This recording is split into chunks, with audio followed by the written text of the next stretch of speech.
moving to the speaker itself, of course, it is my absolutely great pleasure to introduce today's speaker, who is also my great friend, Alvaro Carter, who is a professor of mathematics finance at the University of Oxford and an academic member of the Oxford Mann Institute. Prior to this, Alvaro was having faculty positions at University College London, University Carlos III of Madrid, and Birkbeck University of London.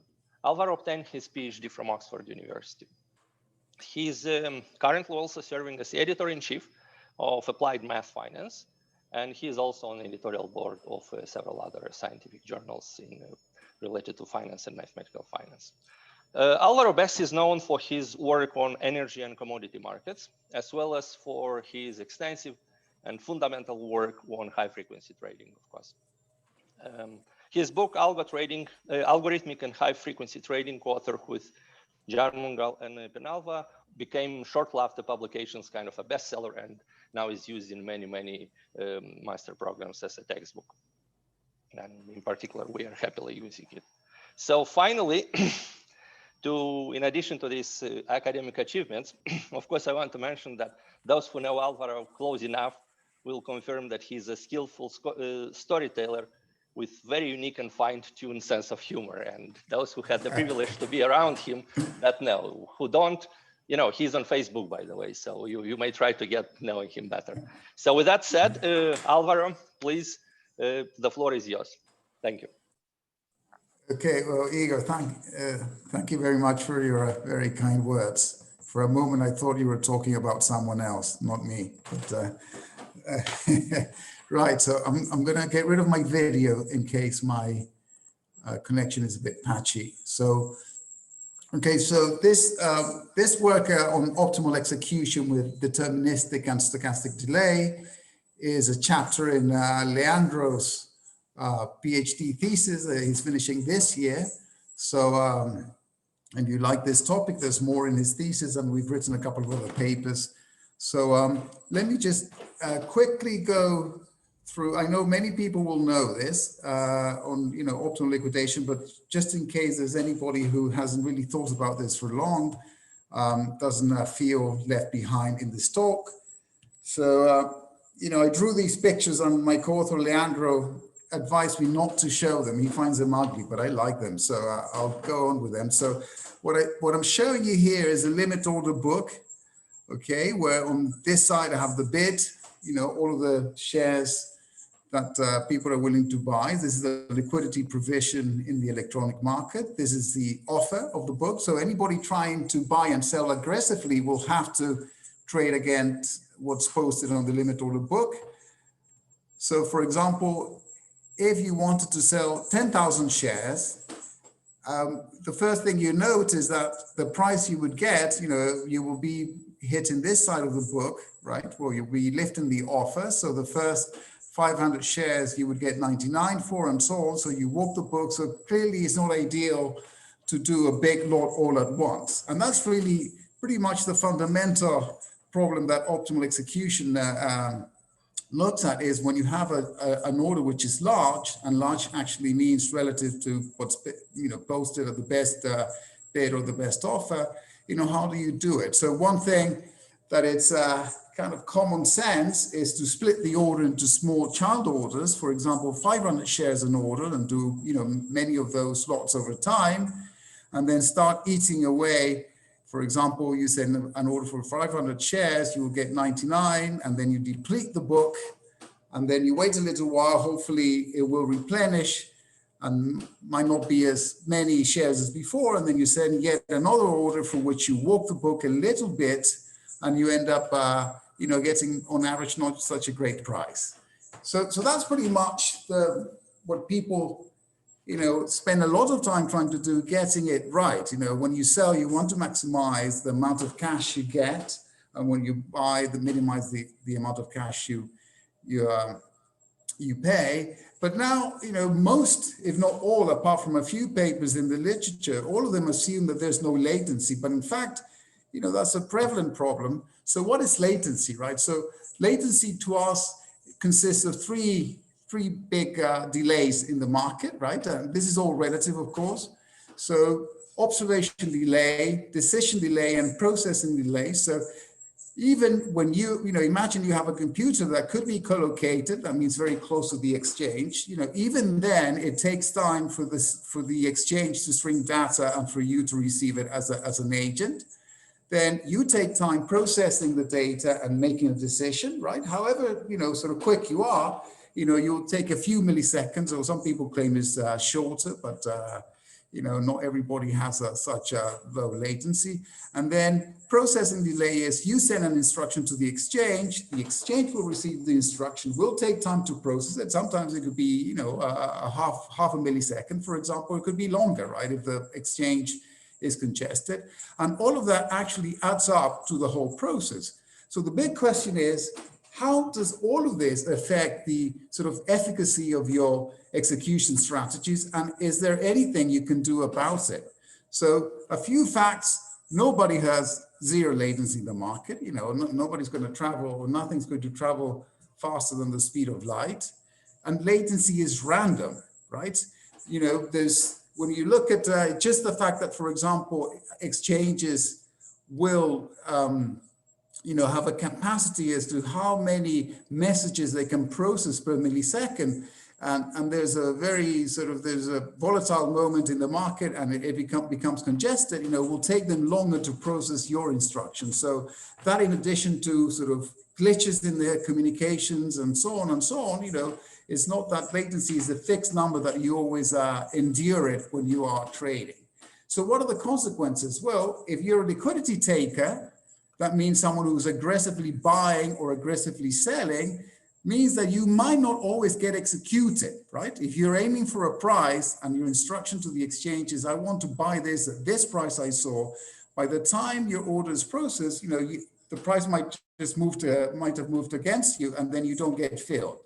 For liquidity makers is that you might be posting liquidity in the order book at prices that are stale, and you are priced at a disadvantage, and you'll get picked off.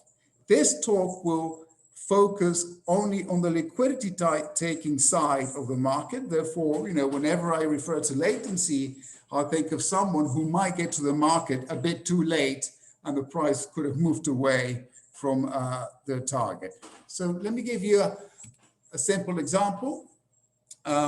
So imagine the exchange. This is the ask side of the book in a foreign exchange market. Imagine this could be the USD JPY pair, but the exchange rate is 115 yen per dollar. Okay, so at that point in time, the exchange streams the data to you. Then by the time you receive it and start processing the data, a few milliseconds could have elapsed, right? Then a little while later, you decide, well, after you do your calculations, your black box does whatever it has to do, you send an order to the exchange to buy something at the price you observe. So you say, I like this price, this exchange rate, so I'm going to sort of do a trade at this, and you, in your instruction to the exchange, you say, I want to do this quantity at this exchange rate, right? Then the exchange receives it at some point, but the price has moved away, okay? You've lasted around 20 milliseconds, let's say, and the price moved away against you, and you get a note from the exchange saying, well, sorry, you've been rejected. So for those of you who have worked mostly with H data or NASDAQ data and so on, most of the time the publicly available data will only show you trades and will only show you what's posted on the limit order book at any point in time. You will never see how many misses are there, or you will not see what price limit people are trying to aim. For example, if this trader had been sort of observed this price, but if in the instruction to the exchange had said, well, I really would be happy buying all the way up with this price limit, the exchange would have filled the order, right? So you can think of this is the price you saw, you added some discretion, therefore that's a price limit. You see, well, I'm assuming you can see the little hand here, right, in my PDF? Yeah, okay. So the price limit is high enough for you to be able to get filled, and then you're happy. However, you had to sort of be sort of prepared to pay a little bit more than what you saw just because of latency. So now what I'm showing you here is real data from the 3rd of September 2020. This is the Euro USD currency pair. So this is the exchange rate. So the left hand side panel shows you just 1 minute of data, only the best bit, okay? And one thing you can already observe is that it's the jagged nature of the evolution of the exchange rate, right? It really jumps around by a lot as it evolves. On the right-hand side, we zoom in and only show you 6 seconds, right?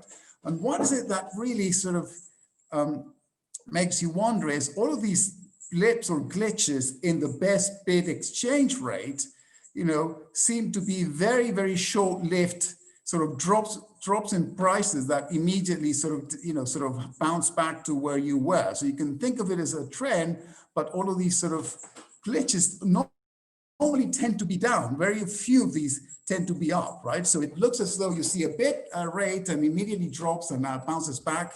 So we call those flickers, right?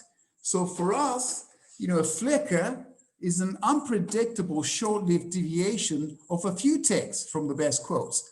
When I say short-lived, it could be a few microseconds or even a few milliseconds, right?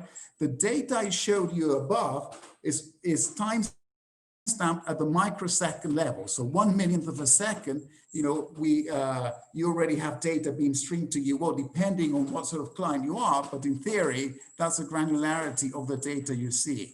So what could be causing these flickers? Well, 2 things. The first one is the most important one, which is the frequent post and cancel activity in the limit order book, right? So most of those flickers are that someone who had posted an order, you cancel it and repost it immediately, or someone else posted it, right? That's most flickers will be this. Once in a while, once in a blue moon, really, in relative terms, it could well be that a market order arrived, or a sell, in this case with a bit, a sell order arrived, depleted the book, and it quickly replenished. But again, most of the flickering you see in these markets are due to post and cancel activity in the best quotes. So, went up. So what is the objective of the paper? Well, how do you execute a position when there's latency, right? And the question is, well, let's do it as close to reality as possible and see whether, the numbers we get are economically significant, right? So we'll develop, well, in the paper, we develop a couple of strategies, but the important ones are, how about if you assume that there's latency in the marketplace, but it's deterministic. So, let's say, that every time you do something, there's a latency of 20 milliseconds, or random latency, this is what you actually observe in the market, right? But, the problem is a little bit more difficult, but, how about if, you might have mean latency being 10, 15, 20, 30 milliseconds, but it's stochastic, right? Sometimes you're quicker, sometimes you are slower. So a sneak preview of our results, right? Because I just want you to start thinking about how we're going to show you the performance of our strategies and where they make, financial sense. So, we find, I'm going to focus on the middle one on TWAP, and then later I'll talk about the rest. So we find that if you were to liquidate a position in the Euro USD currency pair, you would end up saving, and you use our stochastic latency or deterministic latency strategies, you would say, compared to TWAP, the time weighted average price, you would be saving around between $3 to $11 per million euro traded. So if you sell a position worth 1 million euros and you use the strategy, then on average, you will outperform a TWAP strategy, in the order of $3 to $11 per that million. How, is this big or not? Well, if you look at transaction costs in FX markets, they roughly, between $2.50 and $5. So, they're of the same order of magnitude. And that itself already makes you feel that, well, it's a cost equivalent to the fees I pay to the exchange. So, if I can save that kind of money, great for me. So just to put this in context, how much are people trading out there, and am I going to really want to do anything that saves that kind of money? So what we're showing here is 6 months of data, aggregate data of all the traders in LMAX. So all the data we're using is from LMAX Exchange. They're based in London, Chicago, Tokyo. They're a lit electronic market for foreign exchange. Compared to the size of the world, they're small, but for example, I have down here in 2019, the spot trading was worth $1.9 trillion, right? So if I look 6 months of trading in LMAX, the trader who did the most was around 35 billion euros, just in this one currency pair. And then the mean was around 3 billion, right? So if in 6 months, let's focus on the mean, you can save yearly annualized base around $20,000. Well, that's one currency pair, but if you take the top 10, the most, the highly liquid and traded 10 currency pairs, you're probably talking already, $200,000 a year and so on and so on. So, this is, economically significant in the sense that once you really add up how big this market is and how much trading gets done, and as I said, this is just one drop in the ocean. This is just one trader, this one here is the one who did the most, but traders in one currency pair, and you can do, just the 10 adds up to a lot. So now let's go into the paper. I've already told you roughly the results, but I'm going to show you some interesting things that I presume few of you have seen before. So what is it that we do? Well, first of all, we have prop data to answer a couple of questions, which are, one is, how do people consume liquidity? As Igor mentioned, Seb, Joe, and I wrote a textbook that, we spent 200 or 300 pages talking about market orders and limit orders, right? Which is what most people do because this is the backbone of how trading gets done in an electronic market. However, there's many other types of trade, of orders one can send to consume liquidity. And it is very important because it tells you exactly what market participants are trying to achieve and what are they sharing themselves against. Then this is, how often trades walk the book. We know in equity that very, very few trades walk the book. But since we're just showing FX data, which is, relatively understudied compared to equity, we also want to get an idea of, whether people are sending orders that walk the book. Then we're going to show you, well, we'll focus mostly on the random latency optimal strategy. We're going to set up a control problem to tell you how to do this. We're going to benchmark the performance of the strategies. We're going to use trade data as much as we can. It will be a combination of simulated data, but using the limit order book data to see real performance. And then we show you figures. So what data do we have? As I said, is microsecond stamped. We have 10 major currency pairs. We also have one commodity, which is gold and Bitcoin against the dollar. We have 6 months worth of data. So we have trader ID. We have every single, we have all liquidity taking orders, and we have all information about the top of the book.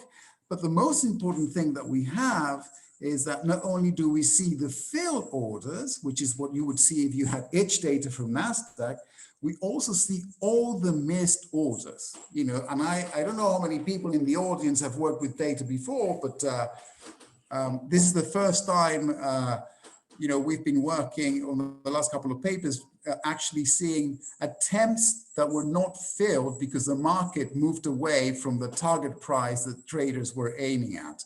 And of course, we have LOB data. So, as I said, most people think of taking liquidity or aggressive orders as a market order that would walk the book until it gets filled. Well, actually, there's more types out there. Many people, of course, have heard of fill or kill or immediate or cancel. So we call these marketable limit orders. So you can think of a marketable limit order as an aggressive order to take liquidity, but with a limit price.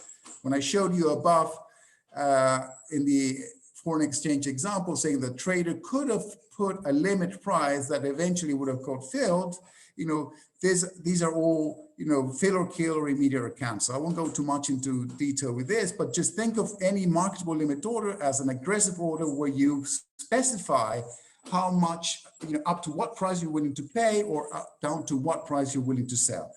There are all those sort of orders like stop losses and good till cancel, etc. But we'll mainly focus on the marketable limit orders because of this table here. In the interest of time, I will only talk about volume traded, but if I look at the 10 currency pairs and commodity and the Bitcoin over the 6 months, and I ask myself, how much of the volume, so let's focus on the Euro USD pair, which is the one we used for the example, how much of the volume traded in this currency pair was done with market orders, which is what people normally have in mind as an aggressive order? Well, only 13% of the volume was market orders, whereas marketable limit orders, meaning aggressive orders with the limit price, drove roughly 55% of the total volume in that pair. That's interesting already, because this is telling you that people are protecting themselves against price moves because of latency. If you had latency 0, these orders would be redundant. If you could hit or lift, hit bids or lift offers with 0 latency, you will always know that what you see you can get if you wanted it. But latency, precludes you from actually doing that. Therefore, people prefer to send orders with a limit price just to ensure that if over the latency period the market moved against you by a landslide, you're not going to get killed. Let me show you again the same picture I had above, but with a little bit more detail.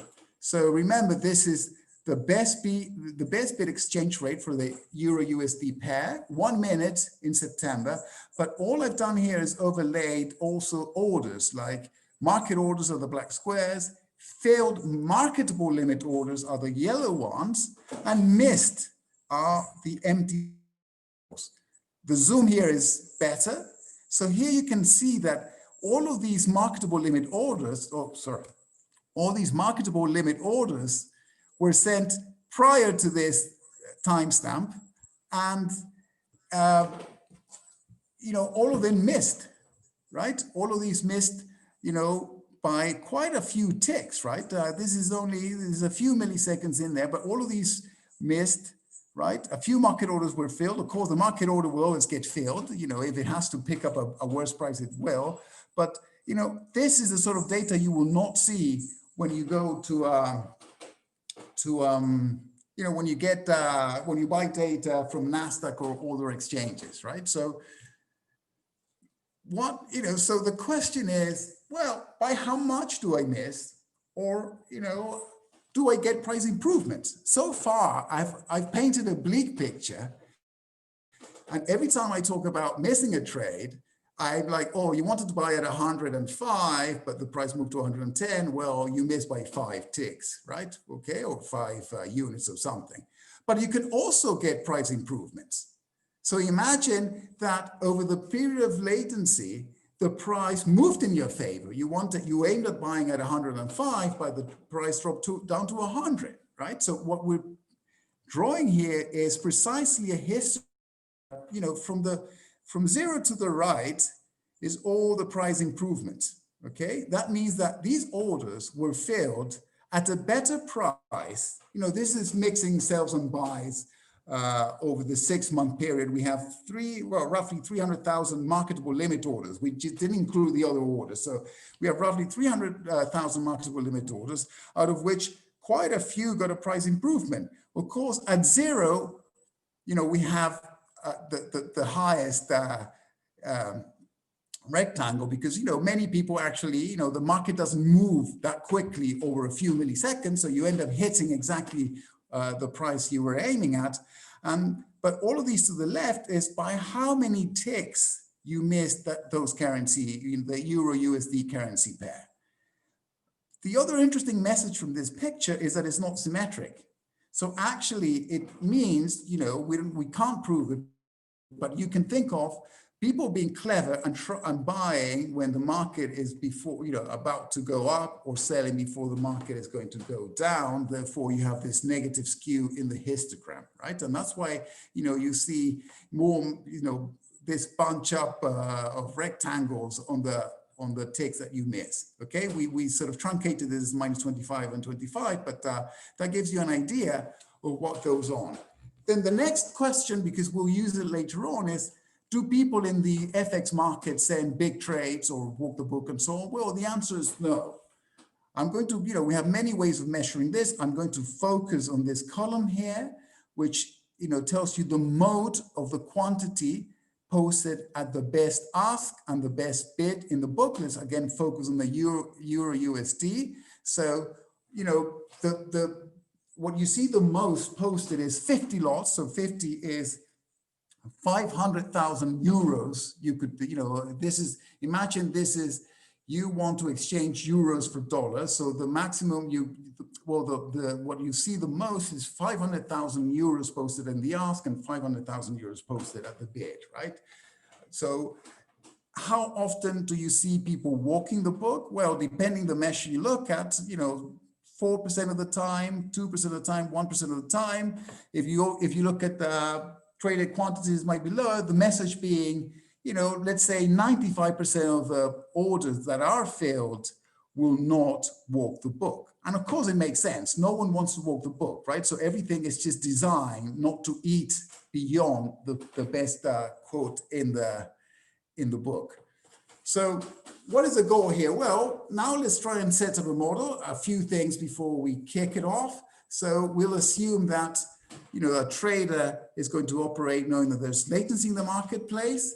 We'll face the risk of flickers, right? And this is the prevalent thing underlying all of these papers that we're trying to write, and this one in particular, which is, the use of marketable limit orders reveals to everybody that everybody is insuring themselves against adverse price moves, right?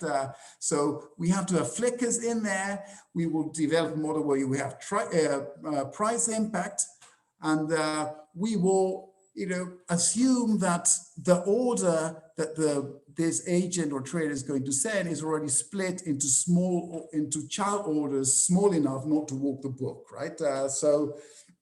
And we also account for the fees paid to the exchange. So in general, one can think, and for people who have done microstructure and noise and so on, more from the sort of economics and econometric side, have seen something similar. So, one thing is what you see on the book. So let's think of S hat as being the best bid rate you observe. That's what the limit order book shows. And that consists of two things. What the fundamental best bid rate process, which is kind of the true one, right? The true value which you should be trading. But you face all of these flickers, which is, those, most of the time negative flickers for the bid that we saw in the pictures above, right? How do we model flickers in here? Well, we'll assume that it's a mark point process. So, flickers arrive at random times, and the size of the flicker, these are the times of the arrivals of the flickers. The marks tell you the size of the flicker, how many ticks. Is it going to drop or is it going to go up? Let me give you an example how this would work. So on the left hand, we have this picture where at time t, you decide to send an order to the exchange. By the time it is processed by the exchange is t tilde here. So any tildes you see means processing time. So in between is just the latency period. And we'll assume really that all you care about is the flicker right at the time when your order was processed. So that's what we depict on the right-hand side, saying, well, all of these flickers in between don't really matter. The one that matters is exactly the one at the time your order is being processed, okay? So these flickers are so short-lived that there's no point in thinking of them as something that is going to be affecting, the price prior to your order being processed. We will assume, and it's a crucial assumption, that the inter-arrival times of these in latency, of the latency period is exponentially distributed, right? This is simple and makes, of course, all of these nice memoryless properties. The flickers will, we can assume very general sort of distributions for the sizes of the flickers, of the marks, of the mark point process. Here we just say, okay, I showed you a histogram that tells you, something about price improvement or slippage or zero. So this is, roughly what we do. Okay. Then what is the optimal strategy of this trader? Well, this trader will have to decide when to sell orders. That's the timing of the impulse, right? It's an impulse control problem. So when to send the order, and then the limit rate. Okay, so we're going to be thinking of an execution problem. So you have a big lot or a big chunk of euros you want to exchange into dollars. So every time you send a marketable limit order, you also have to tell the exchange what is the limit price you're happy with. One extra condition we impose is that the set of admissible strategies only allows for you to have one pending order at a time. That means that if you have sent an order to the exchange, you have to wait until the exchange gets back to you with the outcome of that order before you can send another one. This can be relaxed, but complicates the problem quite a lot. And I don't think the insights would change very much. Okay, so again, the tau times is when you send the marketable limit orders. The price, the limit price is weird L. And what is the system that the trader monitors? Well, the trader will monitor the fundamental best bid rate process, okay? Will monitor the inventory it holds in that currency. And of course, this could be applied to equity, right? But since we have proprietary data for FX, all of our examples are with FX. So that's the inventory of the currency, in this case will be euros. And that's how much cash in dollars you have so far at time little t.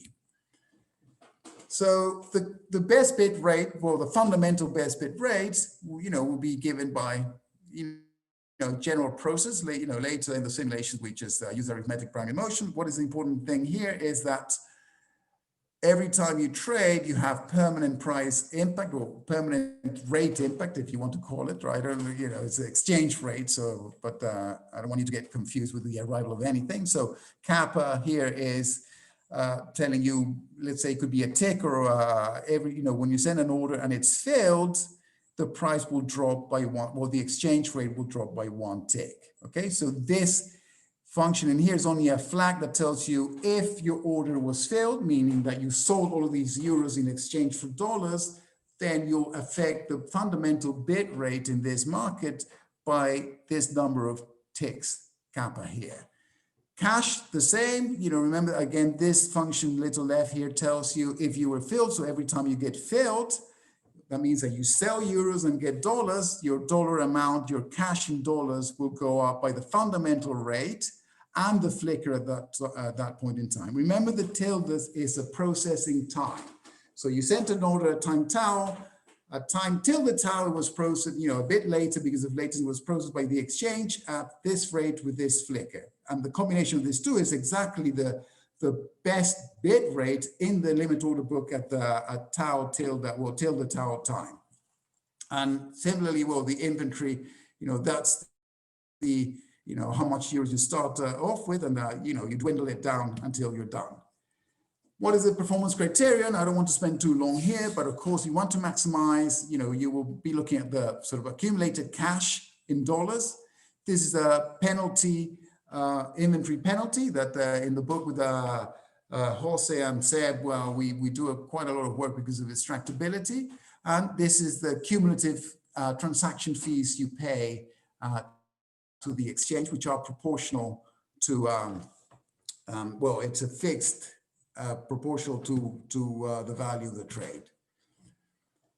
So again, I don't want to spend too long here, but I just do want to highlight two interesting things here, right? Remember, we can only, we can have two situations. Either we have nothing pending in the exchange or we have one order pending in the exchange. When we have one order pending in the exchange, meaning that we've already sent an order and we're just sitting there because of latency waiting to know the outcome, the performance criterion would look like this, and that's why I have the 1 here. The little 1 says that I have 1 order pending. So, you want to maximize, what is the performance criterion, not the value function. The performance criterion, again, is cash and so on and so on. And your value function is to, look for a strategy that will maximize this performance criterion. The other value function is one where I have no pending orders, and that's a 0 here. So whenever you see a 0 is a value function associated to having no pending orders. And of course they're linked, right? Because the moment you send something, you have to wait. So you can show that the dynamic programming equation, consists of these two, one, which is when there's no pending order, you have this QVI. And when there's one pending order in the exchange, you have this, PDE here, which has kind of the usual, what you usually see there. This lambda here is a parameter of the latency. Remember the exponential weights in the latency. And, sort of terminal conditions, we have a terminal liquidation and so on. I don't want to bother you with that. But what is the interesting thing one can do? Well, let me go back again, sorry, is if I look at this equation, I can sort of use a Feynman-Kac type argument and write it, with this representation, which is nice because it only depends on the value function where I have no pending orders in the exchange. I plug it into that QVI, and then I end up, writing or reducing the problem to a QVI problem that only depends on the value function when there's no orders pending, right? So that's a trick that facilitates quite a lot. I'm going to now talk about the benchmarks so we can, tell you relative performance. So we're going to use a couple of benchmarks. One is 2 calls, but I think is important. Are you hearing me well? Because this is giving me a message that the internet is not working properly, but I presume it's okay so far. I mean, you've been cut it off, but only slightly. Is it a bit patchy? I think now it is fine. So I can't hear you. I think, Alvaro, can you hear me now? I couldn't hear you there. Right. Well, so I can hear you, Igor, though. Put your thumb up and I can hear Alvaro. Yeah, I can hear you. Yeah? Okay. Yes. Yeah, it's good. Right. It's good. So one course benchmark is that you do the entire order at time 0, right? You just send a market order, and whenever it arrives, you get the entire order. So no one would do that in the right mind. The benchmark 2 is the TWAP. So I break the order into sort of same sizes and do it at a linear rate over the trading horizon T. So hopefully most people have seen TWAP before. Then a strategy where I assume 0 latency. Of course, there's latency in the marketplace, but the trader will assume there's no latency, and it's just a simple impulse control that you decide, when to send your orders. And then the other two, we develop, I just showed you the random latency strategy also in the paper right down, because it has not been done in the literature. What is the deterministic latency strategy? So the difference between those two is that one you acknowledges random, and here you assume there's latency, but it's fixed at let's say at 20 milliseconds and so on. How do I measure performance? Well, I look at, the expected sort of revenue I get from the random latency optimal strategy compared to the other 4 benchmarks, right? And how do we run this? So we try and do this as realistic as possible. So we assume a short period of time for implementation is quite good to do little, 6 seconds, but in FX, 6 seconds is quite long. So the objective is to exchange 100,000 euros. So that's my initial inventory in euros, and I want to exchange it into dollars. So I split it into 10 child orders of 10,000 euros each, which is small enough not to walk the book. Then my strategy will decide when to send these marketable limit orders and the limit price for both the deterministic and the random latency. And we do not simulate the bid exchange rate. We use the limit order book data we have that's down to the microsecond and see what happens. So, as I say, where's the mix between simulations and real data is that we do need to simulate the random weights or the latency, but every time it gets to the exchange, there's a random variable that tells me how long it takes for it to get processed, and uses the data in the exchange to tell me what price do I get if I get filled, okay? So we do that for the 6 months worth of data, 2019, September to Feb 2020, and we focus on 3 sort of 10-minute windows. So every day we look at 10 minutes, 9, 14, 9 a.m. This is London time, 9 a.m., 2 p.m. and 7 p.m. So the first 2 windows are quite active. By 9, there's a few markets already open, equity markets and so on open in London. Around 2, I think New York already is opening, so you get a lot of activity. And then we also chose a quieter period of the day, not the quietest, but relatively sort of a quiet period. So, each 10 minutes, so we have 128 days. And for each 6-second interval where we run 100 simulations, and each one of them is different, the run for the latency. And we end up with, roughly 1,300,000 simulations. So we have quite a few simulations. So what is the performance? Well, again, I'll just focus on TWAP.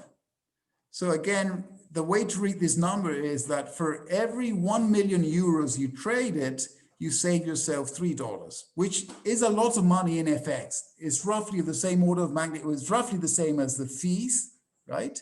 And again, this is for every million you trade. So if you're a trader who does quite a lot, it adds up at the end of the year, because you would do this across many currency pairs. This is just for the one currency pair we're thinking about. Towards the quiet part of the day, it's not as, if you don't do as much money, and you can see why, right? When the market is quiet, the flickering is less prominent and is less volatile also, the market. Therefore, you tend, the insurance you pay doesn't really get used as much, right? Then let's focus on the 9 a.m., right? Before, sorry, let me go back up. In all of these, I assume that the latency was on average 30 milliseconds. Okay, so the random latency strategy knows that it's random and with expected latency of 30 milliseconds. The deterministic uses 30 milliseconds always, and the 0, assumes nothing. And well, TWAP and E now are aggressive enough. Now, let's just focus on the window from 9 a.m. to 9:10, but just vary a little bit. What would happen if you're a slower trader?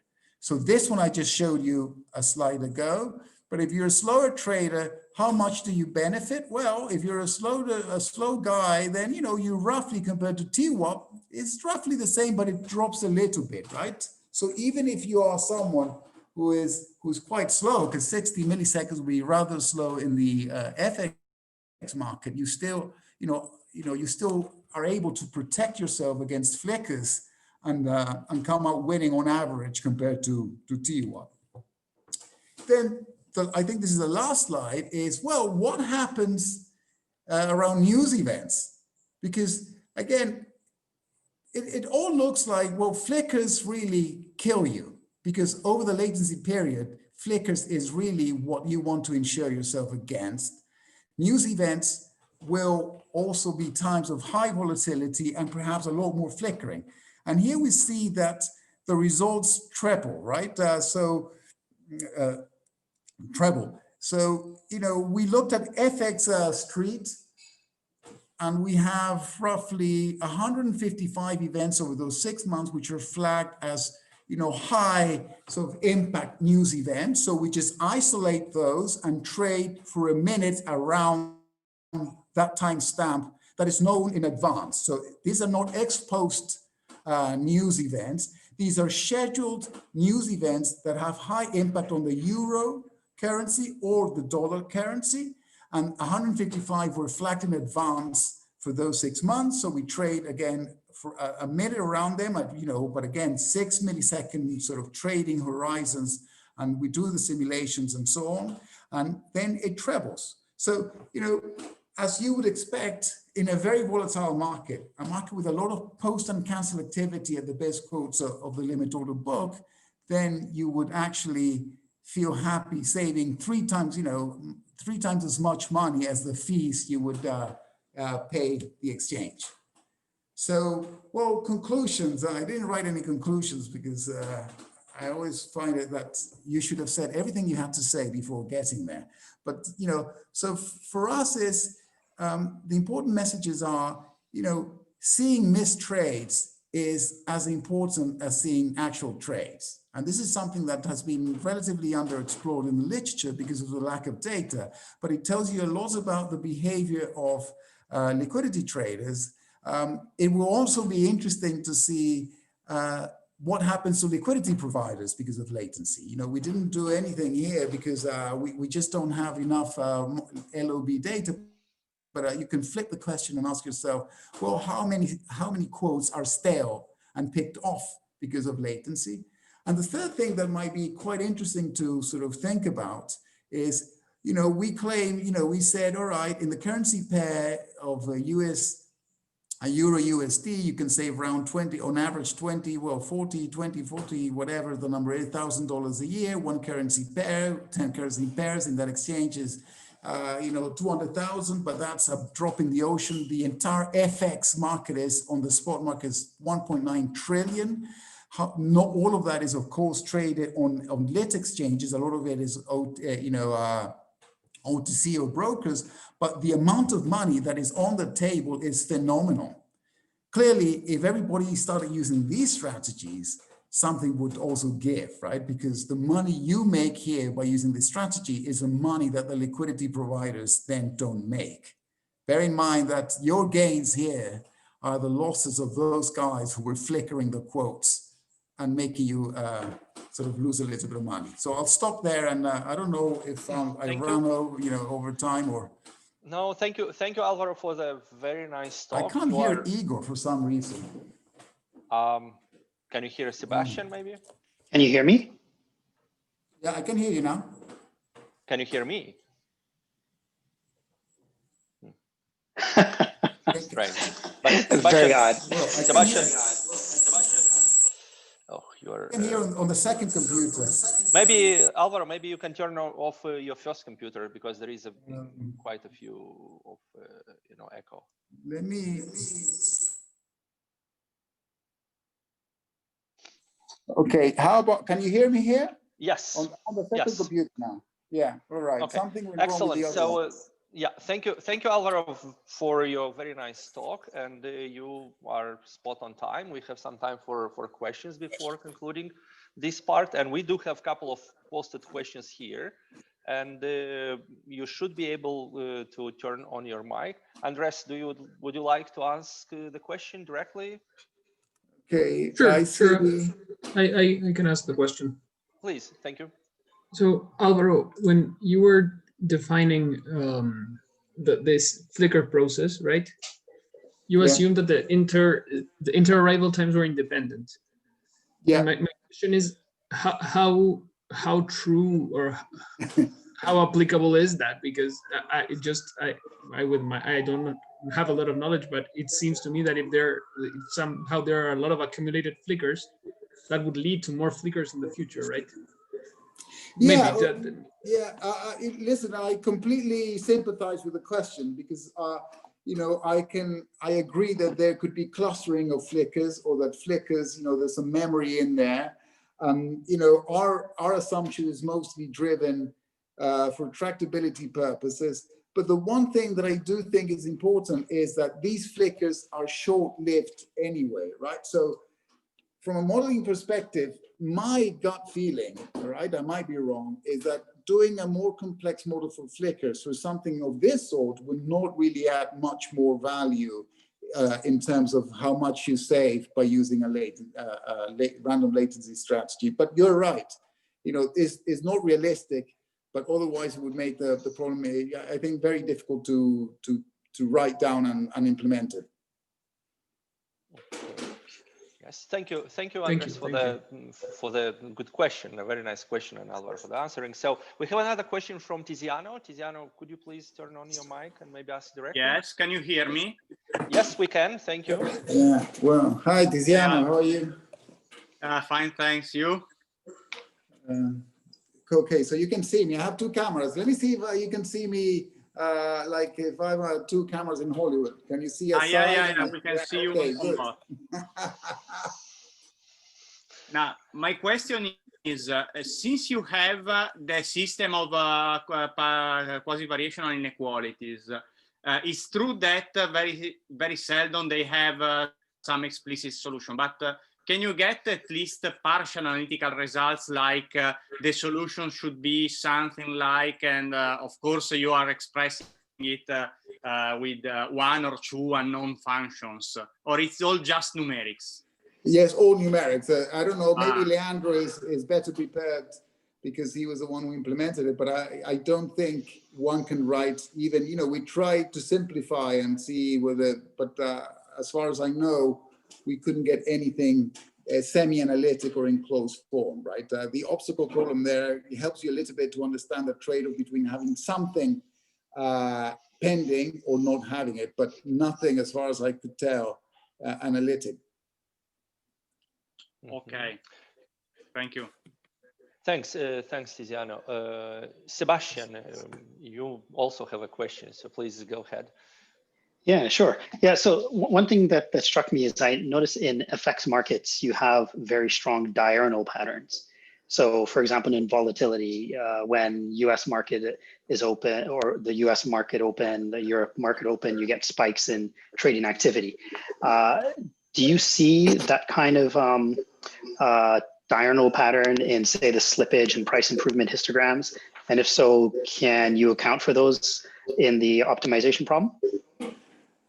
Okay, so that's a very good question. So, you know, I might end up lying to you here, so Leandro can call me out. So, but yes, there is patterns, okay?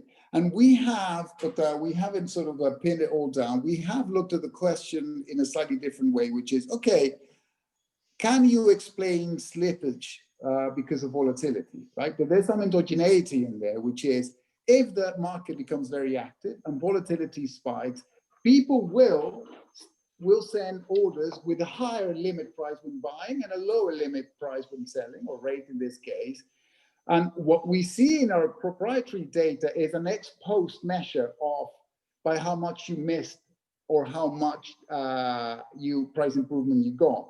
So it's kind of difficult, but you know, that will affect the performance of the strategy. In the paper, what we do is do robustness checks with, you know, higher, lower volatility and see, and the savings are not that different. So, you know, the problem might change, but overall, just the fact that it's tick by tick, a tick here is 10 to the -5, you can have a lot of leeway in terms of your volatility that you get in the market, and doesn't really affect much. You know, it might affect the market, the limit price you get in there by 10 to the -8, right? But that doesn't help you much.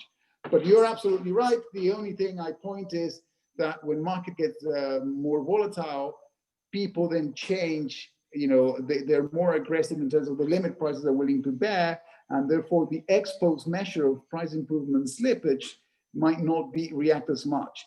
If we had data, which we don't have, saying the price the trader had seen when making the decision, then we could really do what you want.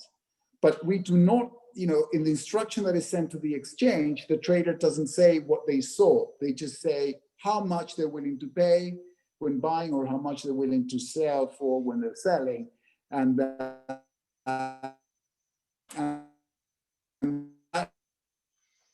on average, this all on your limit price, but you know, not enough is so far for us to do much with it.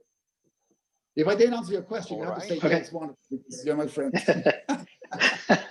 Thank you both. So yeah, I think we had, by the way, we had a great crowd. We had great questions. We have time literally for one more question, maybe before we, you know, kind of wrap up the official recording part, and then we can stick around and, you know, have more discussions. We have the last questions that we can take. Maybe Wei Zhao, can you please turn on your mic and ask directly? Or Sure. Can you hear me? yes. Yeah, yeah. Yes. So my question is, how do you calibrate flickers? Because in data, I guess it's hard to distinguish Yeah. between real price impact and the Oh. flickers. And how do you decide these parameters for flickers? Yeah. Okay, this is a great question because we agonize a lot with this. So, you can try many things. You can try and do, use all the literature microstructure noise that, that would somehow, all of these papers by Sahalia, Bandov-Nielsen, et cetera, disentangle fundamental price from noise. That's really, one way of doing it.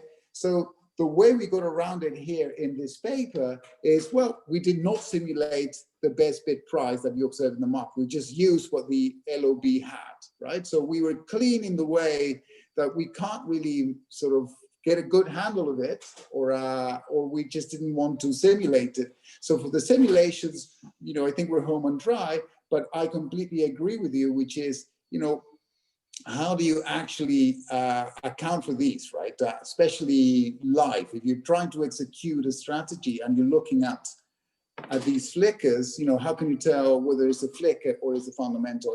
And if I had the answer to that question, I would be writing, many other papers.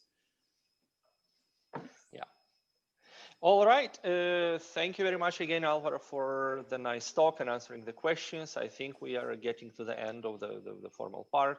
I'm just recalling that, the next talk will be on February 4th by Carol Alexander. And next week, this is in 2 weeks, and next week we have, of course, the talk by Bachelier Financial Society, same time as we. And with that said, thank you very much and see you guys soon. And I'll stop the recording.